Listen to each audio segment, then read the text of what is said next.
When the viaduct collapsed, I shielded my boyfriend with my body, losing my legs in the process. Afterward, he married me, but he never showed any affection toward me.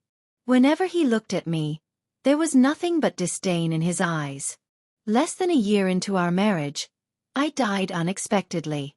He had secretly put ketamine, an anesthetic, in the coffee I drank daily. Only after my death did I discover that he and my best friend had been having an affair. When I opened my eyes again, I found myself back on the day of the viaduct collapse. This time, I invited my best friend over. I got out of the car just before the viaduct gave way. From a distance, I saw Juliet, my best friend, waiting by the roadside. Henry and I had planned to go to Happy Valley in the neighboring city. I suggested to Henry that we invite Juliet along. He casually agreed, though I noticed a smile tugging at the corners of his mouth. Juliet was stunning that day, like a delicate peony in full bloom. When Henry saw her, his face lit up with joy. I recognized that look. It was how he used to look at me when he still cared for me. I pretended not to notice and offered Juliet the front seat. She hesitated, but I quickly came up with a reason. I still have some work to handle, and it'll be easier for me to sit in the back. Without a second thought, Juliet accepted my offer. Once in the back seat, I acted as if I was busy with work. As we approached the viaduct, I feigned concern and said, "Henry, Juliet, I'm so sorry, but my boss just gave me an urgent task. I can't go with you. You two go ahead without me." They both expressed their regret, but their eyes gleamed with hidden satisfaction. Finally, Henry pulled over. After I stepped out of the car, I felt a huge sense of relief. Watching their car drive away, I couldn't help but smile to myself. In my previous life, Henry and I were heading to Happy Valley when the viaduct collapsed without warning. When the steel and concrete came crashing down, I didn't hesitate to shield him with my body. The debris hit my legs, and I lost them. I was left in agony, unable to move, and I could only cry. At that moment, I regretted everything. I was an architect, and now I could never pursue my dreams. I wished I could go back in time and undo it all. Henry knelt beside me, promising, "Isabella, we'll get married. I'll take care of you for the rest of your life." With no other options, I agreed. But after our marriage, Henry never once showed me affection. Every time he looked at me, there was only disgust in his eyes. His mother was even more hostile, complaining, "How unlucky I am. How could I have a daughter-in-law like you?" His father began searching for a new woman to marry. One day, I overheard his mother tell him, "Let them divorce in 2 years."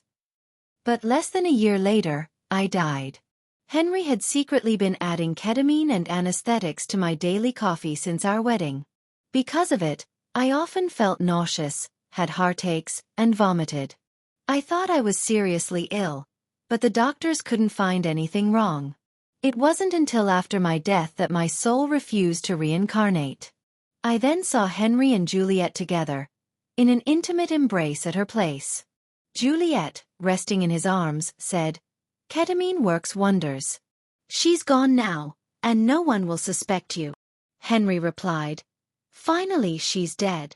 Now we can be together. We can get married." They both laughed, celebrating my death and their bright future. But this time, their future wouldn't be so bright. Half an hour later, news of the viaduct's collapse spread quickly. Just like in my previous life, Henry shielded Juliet from the falling debris. But this time, he was paralyzed from the waist down. He would spend the rest of his life in a wheelchair. It was as though fate had given him a taste of my suffering, as I had cried when I learned that my legs were amputated. "I love Juliet. I saved her voluntarily," Henry cried out. At the hospital, I overheard his mother tearfully scolding him. "Why are you so foolish? Have you thought about our future? How are we supposed to live now?" As she cried, her sorrowful wails filled the hospital, making it seem especially tragic. Suddenly, she stopped. Henry's father, shocked, asked, What? You've been having an affair? It's been going on for a while, his mother admitted. Isabella never knew. At that moment, I clapped my hands and entered, walking in confidently. Henry, I've decided to let you and Juliet be together, I said. All three of them froze, shocked and embarrassed by my sudden appearance. I grinned at Henry. I wish you two a long, happy life together.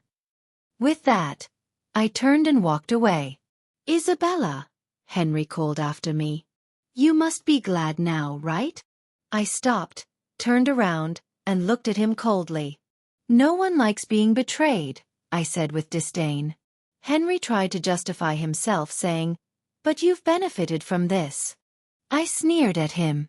Don't try to make excuses. Cheating is still cheating, and you're nothing more than a scoundrel. Henry looked away, embarrassed, and lowered his gaze in silence.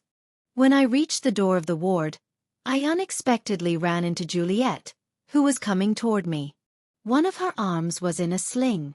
I greeted her with a smile and said, Juliet, take care of Henry for me, okay? I wish you both a long life and hope you'll start a family soon.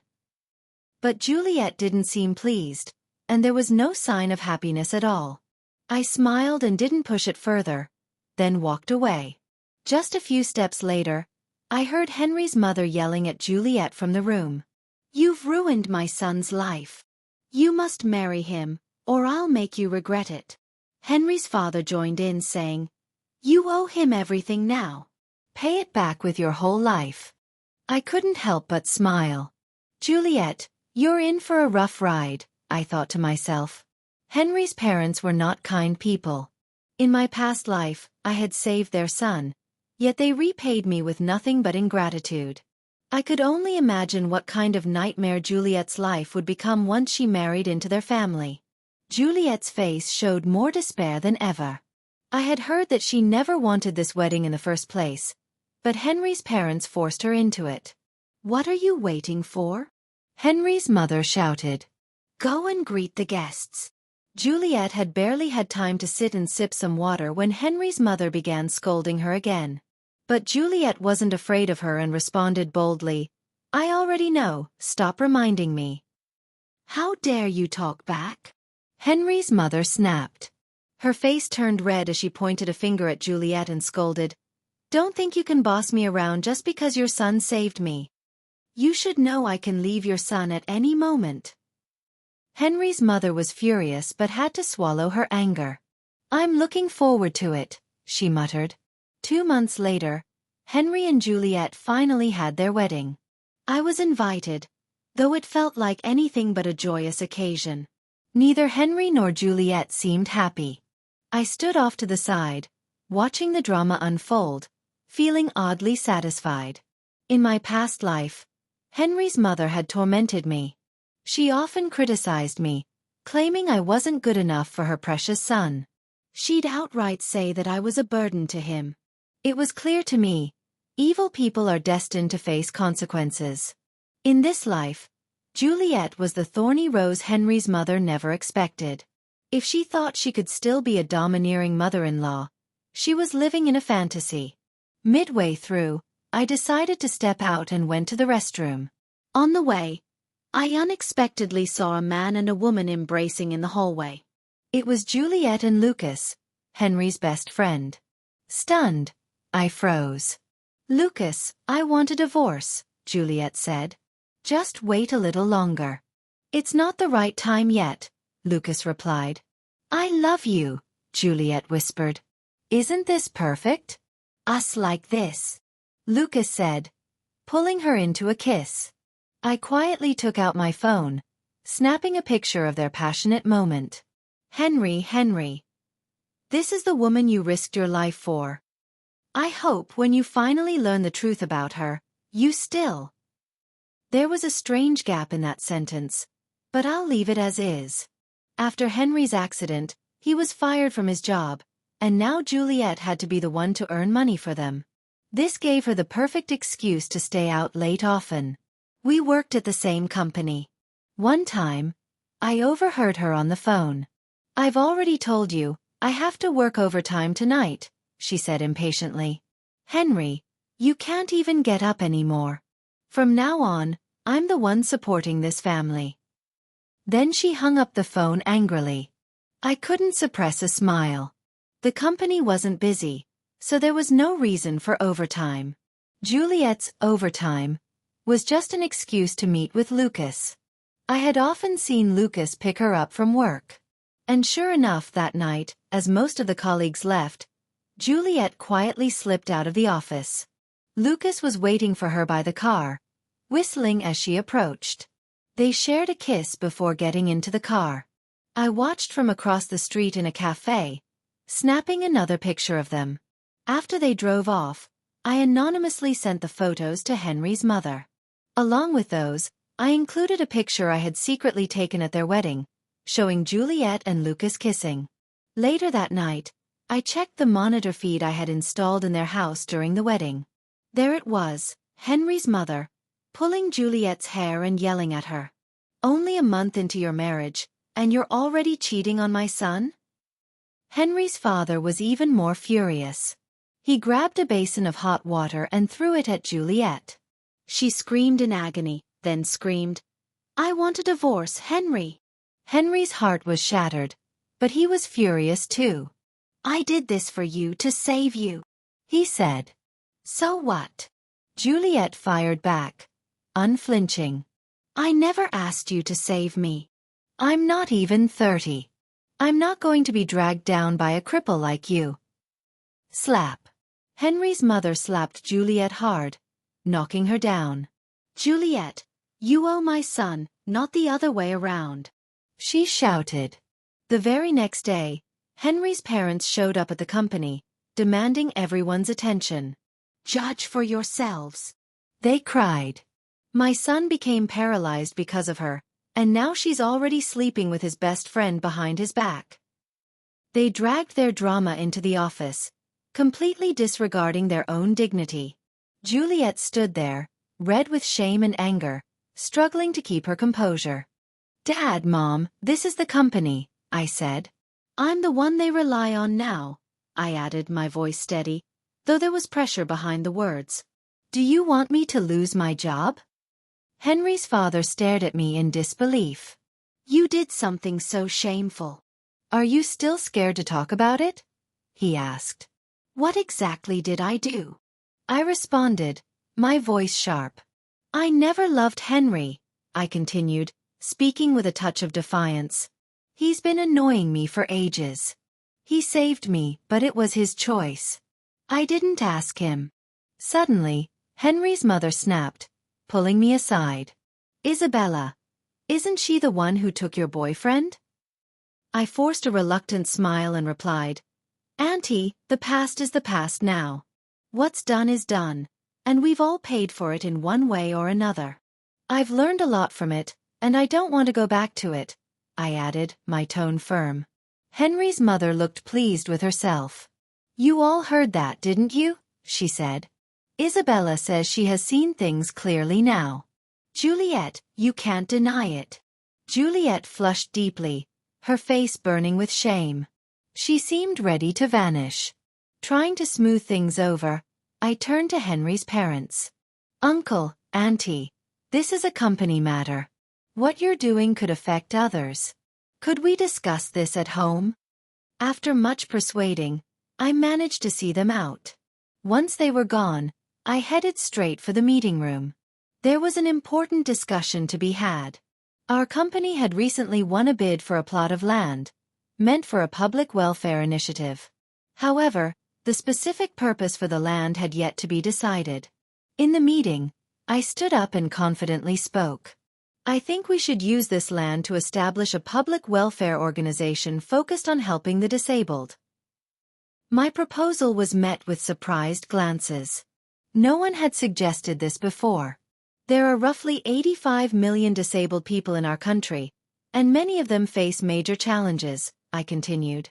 They often struggle with unemployment and a lack of financial stability, and the country and their families bear the burden.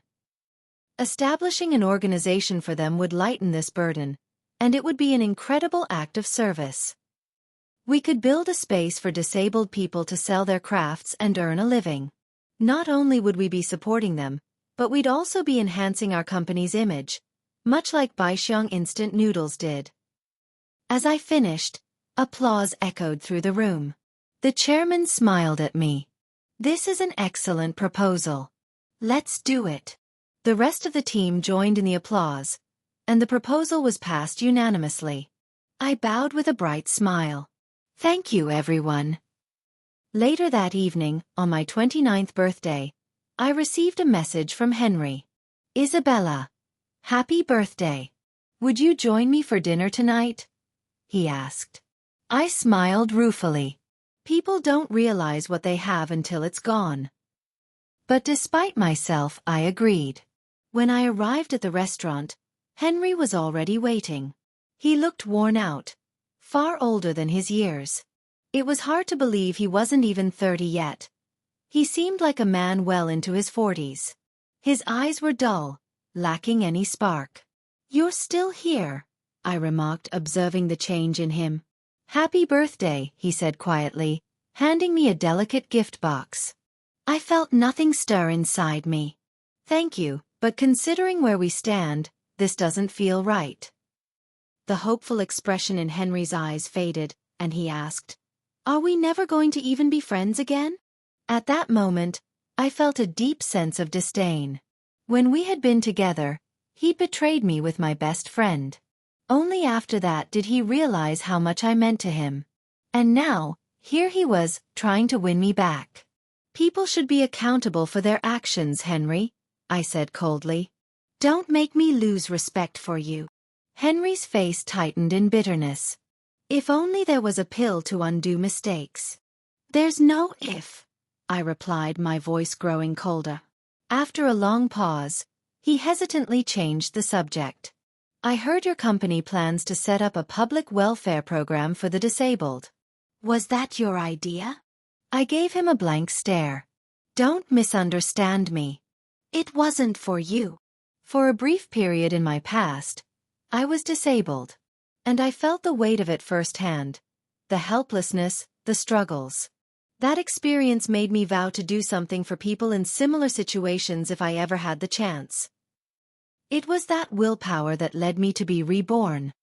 The hope in Henry's eyes dimmed even further, as if stars were falling from the sky. After a long silence, he asked hesitantly, "Can I join the initiative?" "As you wish," I replied, my face unchanged. The chairman had appointed me as the general lead for the disabled welfare program, and I was determined to see it through. I was at the construction site every day, eating and sleeping with the construction workers. I seldom went back to the company. But even at the construction site, I heard that something else had happened in Henry's family. Juliet filed for divorce in court. Then she moved out of Henry's house indignantly. But Henry's parents wouldn't let her go and demanded that she return the 200,000 yuan betrothal gift. However, Juliet refused to return it, firmly believing that it was compensation for the mental suffering she endured after marrying into Henry's family. Then Henry's parents came to the company to make a scene again. As a result, the company fired Juliet. After being fired, Juliet was even less likely to return the betrothal gift. The two families started a long, lasting battle over this matter. To spite Juliet, Henry's mother went to Juliet's house and cursed her family members. Juliet's family lost face and had to move. Henry's father found out the location of their new home and then went to Juliet's house with a group of relatives and friends to rob things. They emptied Juliet's house. He tried to get back the 200,000 yuan betrothal gift given to Juliet's family in this way. In a fit of anger, Juliet's family sued Henry's family in court. Henry's parents suddenly faced two more charges, trespassing and theft. Currently, they have been criminally detained. Henry called me for help. "Isabella, can you save my parents?" "How can I save them?" I asked him calmly. "Don't you know some lawyer friends? Can you help me bail them out?" Henry pleaded with me humbly. Suddenly, I remembered that in my previous life, I had also pleaded with him humbly. After we got married, he had never touched me. I had once begged him. But he pushed me away so hard that I fell to the ground. My amputated legs hit the corner of the bed, and the pain made me shed tears. But he looked at me with disgust and said, "Isabella, I've done my best by marrying you. Don't push your luck." Even now, the pain and humiliation from that time are still engraved in my heart, as vivid as ever. "Sorry, I don't have the time." After saying these words, I hung up the phone without hesitation. Later, Henry's parents were still bailed out. It was said that Henry had humbly begged all his relatives and friends to bail them out, but no one was willing to help. He had no choice but to turn to his former good friend, Lucas, a young lawyer who was quite well known in the legal field. He threatened Lucas with the evidence of his affair with Juliet to get his parents bailed out. Under the threat, Lucas bailed the two elders out. But when they came out of the detention center, Juliet flamboyantly held Lucas's hand and humiliated them. Henry's mother was so angry that she fainted. After being sent to the hospital, the doctor informed them that she had brain cancer and didn't have much time left.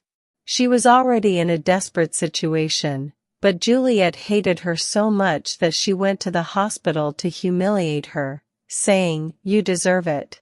You're damned." Then she died. Ever since Henry became paralyzed, I knew that a difficult life awaited him. But I didn't expect that his life would be even harder than I had imagined. The affair between Juliet and Lucas and Juliet's intense hatred for Henry's mother were all beyond my expectations. But I didn't expect that there would be even more unexpected things. After Henry's mother's funeral, Henry came to the construction site to find me.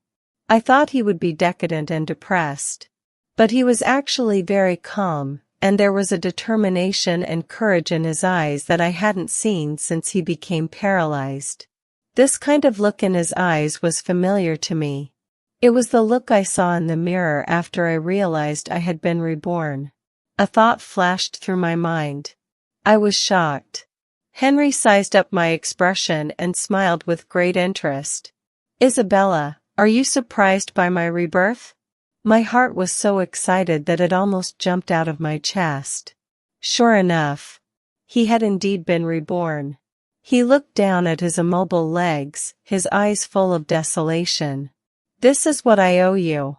"Serves you right, Henry. You finally get what's coming to you. There's more to the previous life, Isabella. Listen to me tell you slowly." Henry began to tell me in detail. "After you died." I interrupted him. "After you poisoned me to death, please correct yourself." He pursed his lips and pouted, then corrected himself. "After I poisoned you to death, I married Juliet. I thought my future would be bright from then on. But half a year later, I suddenly caught Juliet having an affair with Lucas. I beat Juliet up severely. She had a miscarriage, and I didn't even know whose child it was." He smiled self-deprecatingly, his eyes full of bitterness and regret. "Serves you right." At this moment, I felt extremely happy. Henry smiled bitterly. After that, she admitted her fault to me and promised me that she would never have anything to do with Lucas again. And I actually believed her and forgave her. Idiot. I scolded him without mercy. I could guess Henry's later ending without much effort. "Yeah, I'm really a complete idiot," Henry said with a tragic expression. After that, she invited me to take an aerial cable car and then pushed me off. A cloud of pent-up anger escaped from my chest, and I felt much more relaxed. "Isabella, are you feeling better now?" He sized me up. I smiled mockingly and retorted, "What do you think? Feeling better? That's impossible. Because it wasn't me who took revenge directly." Henry's expression dimmed a bit. "You still can't let it go?" My voice was as cold as ice. Henry, what you owe me and what Juliet owes you are completely different things. I was also deceived by that bitch Juliet. Looking at his victim-like appearance, I really felt like vomiting. Enough, Henry. Don't shift all the blame onto women. Scolded by me like this, Henry suddenly felt extremely ashamed and hung his head in embarrassment. I'm very busy. I don't have time to chat with you. After saying this coldly, I turned around and went back to the construction site. Henry and Juliet's divorce lawsuit was still ongoing. The reborn Henry quickly ended this marriage. And in a way that was unexpected to everyone. First, as a disabled person, he participated in a very famous and popular speech show. Since he had been reborn, it wasn't difficult for him to become famous through the show. After gaining some fame, Henry exposed the affair between Juliet and Lucas. He also bought trending topics and hired online trolls. He launched a full-scale attack on this couple. For a while, the whole internet was showing sympathy for the disabled Henry. And Juliet and Lucas were severely criticized. Juliet was so scared that she didn't dare to go out. Lucas was also fired from the law firm. Henry won the divorce lawsuit and made Juliet leave the house with nothing. When he regained his freedom, the public welfare building for the disabled was almost completed. I moved back from the construction site. When I got off work, I saw Henry waiting at the entrance of the company. He smiled at me. Isabella, would you like to have a meal together? Since he became paralyzed, I had never seen such a happy and energetic smile on him. People are in high spirits when something good happens to them. I said calmly, sorry, I've already made an appointment with someone. At this moment, my colleague drove up next to me. I gave him a sweet smile and then got into his car. From the rear view mirror, I could see Henry staring at our car, his face bitter and worried.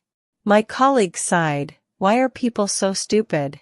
Why do they only know how to cherish after they lose? I said, a good horse never goes back to graze on old grass. After that, we looked at each other and smiled. The public welfare organization for the disabled was soon established. It was named Eason Public Welfare. The company spent a lot of money on publicity, and its reputation spread quickly. Disabled people from all over the country came here attracted by its fame. They all showed their handicrafts for sale. Henry also came. His handicraft for sale was paintings. He was a draftsman and quite talented in painting. Coupled with the fact that he had become famous before because of participating in the speech show and the exposure of being betrayed by his wife and best friend, his works were sold very successfully, and they were sold at higher prices than those of other disabled people. After gaining fame, he started to hold his own solo art exhibitions. The venue was still in Eason Public Welfare.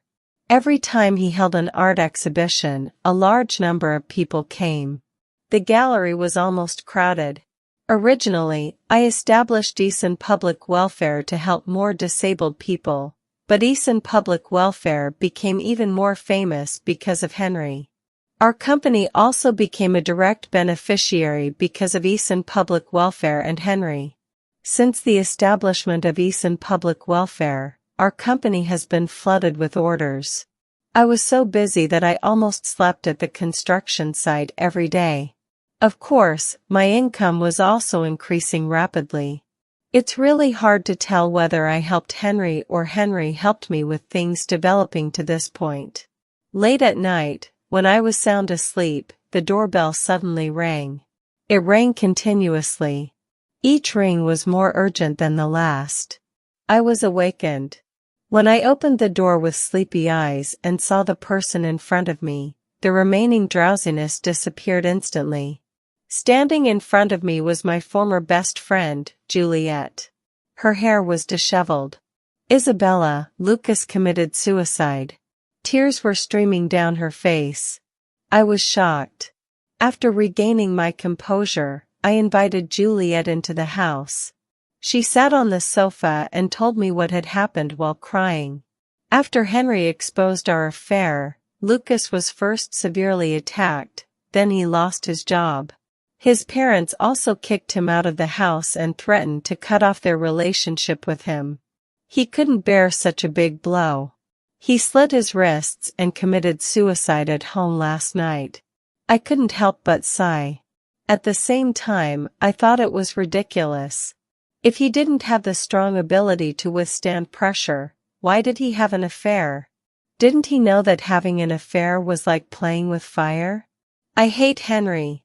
Juliet gritted her teeth, her face full of hatred.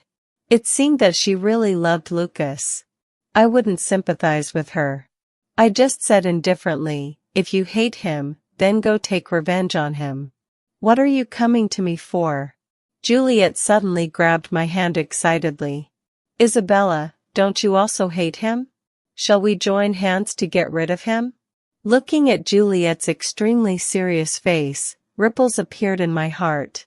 If Henry hadn't been reborn, it would have been easy for me to get rid of him. But he was reborn, and it wouldn't be that easy to get rid of him again. But if I joined hands with Juliet, it would surely be much easier. Thinking of this, I smiled. It seems that it still has to be girls helping girls. Juliet stopped crying and smiled. She opened her arms and excitedly hugged me. Isabella, I'm sorry. I didn't respond. I didn't feel anything either. From beginning to end, I didn't hate Juliet. I only hated Henry. But I wouldn't accept her back either. To me now, she was just a partner, nothing more. Juliet and I were waiting for an opportunity to bring Henry down. Soon, the opportunity came.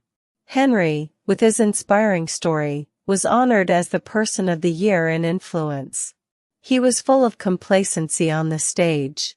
He described his future blueprint with great anticipation. I plan to establish a private art school, specifically recruiting disabled people like me. I will teach all the knowledge I learned from graduation, hoping to enable more disabled people like me to have a skill and be able to stand on their own in society. Disgusting. Juliet looked at Henry on the TV, her face full of disgust. I smiled faintly. Don't you think this is a good thing? Juliet retorted, Henry has become the Person of the Year in influence. What kind of good thing is that? Juliet, you can expose his old secrets, I coaxed. For example, how you and he started. Anyway, you've got nothing to lose. What are you afraid of? Juliet suddenly realized. She slapped her thigh excitedly. Right. Why didn't I think of that? You finally got it. Netizens across the country knew that Henry had saved Juliet but was finally betrayed by Juliet and his best friend.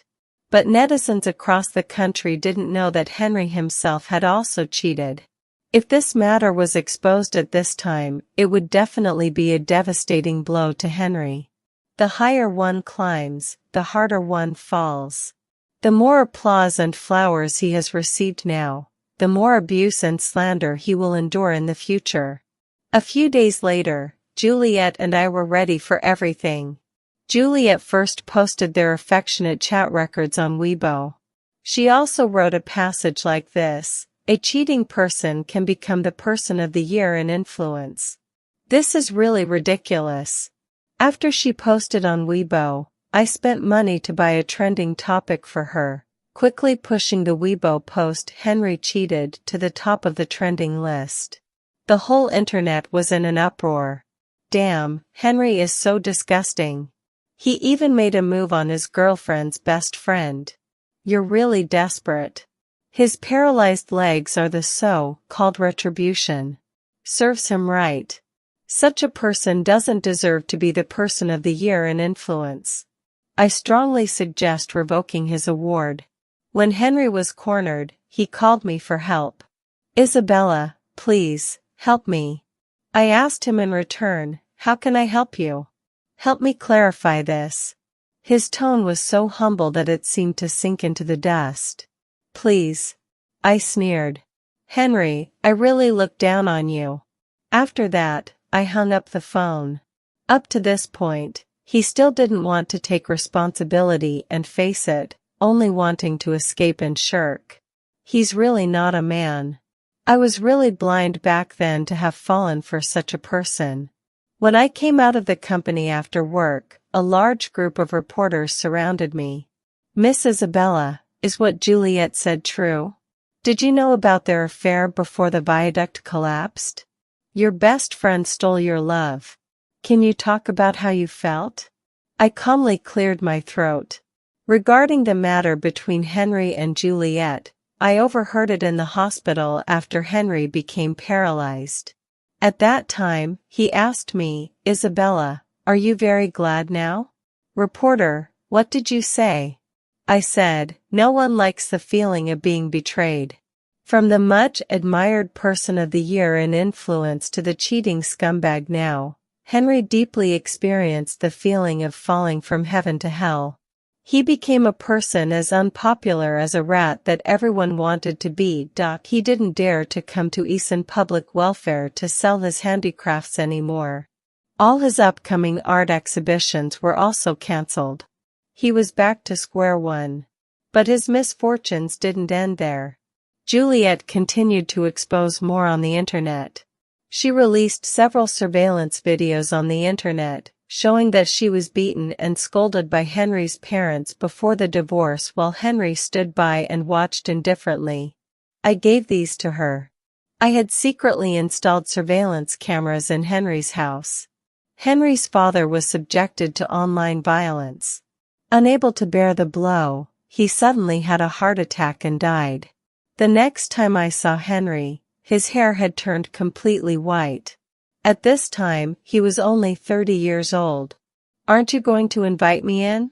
he pleaded with me at my doorstep. I invited him into the house. "Isabella, I know it was you who joined hands with Juliet to ruin me."